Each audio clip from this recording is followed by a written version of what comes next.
হযরতে মালাকুল মউতকে আল্লাহ পাক প্রশ্ন করবেন, কে আছে আর বাকি?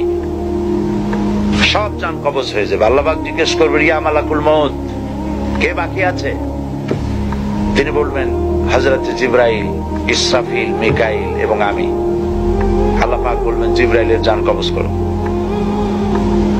হযরত জিবরাইল আমিন, যিনি সমস্ত পয়গম্বরদের কাছে ওহী বহন করে নিয়ে আসছেন, তিনি প্রথম আকাশ থেকে জমিনে আসতে গিয়ে তার ডানায় একটা ঝাপটা মারা লাগে, এক ঝাপটায় তিনি পৃথিবী চলে আসেন।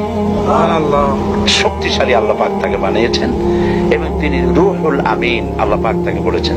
শাদীদুল কুওয়া বলেছেন, শাদীদুল কুওয়া, প্রচন্ড ক্ষমতা আল্লাহ তাকে দান করেছেন। তার মৃত্যু হয়ে যাবে, ইসরাফিলের মৃত্যু হবে, মিকাইলের মৃত্যু হবে। এরপরে আল্লাহ জিজ্ঞেস করবেন, কে আছে আর বাকি? মালাকুল মউত বলবেন, আল্লাহ পাক, তোমার সামনে তোমার গোলাম মালাকুল মউত দাঁড়িয়ে আছে।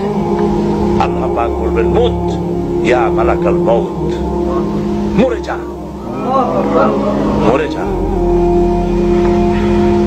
মালাকুল মউত মরে যাবেন, বাস শেষ। সুবহানাল্লাহ বিহামদিহি। আল্লাহ পাক এই অবস্থা যখন হয়ে যাবে, সব যখন শেষ হয়ে যাবে, তখন আল্লাহ পাক সর্বপ্রথম উঠাবেন, যাকে জিন্দা করবেন, তিনি আপনার আমার নবী, বিশ্বনবী মুহাম্মদ রাসূলুল্লাহ সাল্লাল্লাহু আলাইহি ওয়াসাল্লাম। সর্বপ্রথম আল্লাহ পাক তাকে জিন্দা করবেন। সমস্ত পয়গম্বররা জিন্দা হবে, সবাই জিন্দা হবে। ওয়াইদাল কুবুর বু'সিরাত, কোরআন শরীফের মধ্যে রয়েছে কাআন্নাহুম জারাদুম মুনতাশির। আমাদের দেশে বৈশাখ মাসে যখন বৃষ্টি হবে, মেঘ হয়েছে, তখন আপনারা দেখেছেন গ্রামে মাটি ফুঁড়ে ফুঁড়ে পোকামাকড় উঠতে থাকে। এই দৃশ্য দেখেছেন? কাআন্নাহুম জারাদুম মুনতাশির।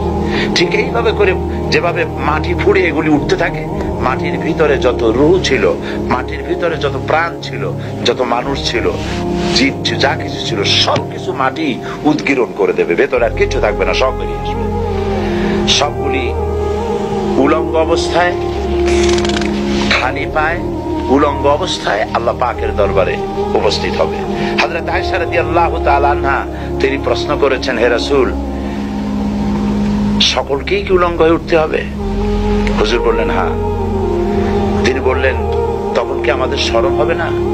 হুজুর বললেন, শরমের চিন্তাও হবে না, কারণ মানুষ সব উপরের দিকে তাকিয়ে থাকবে।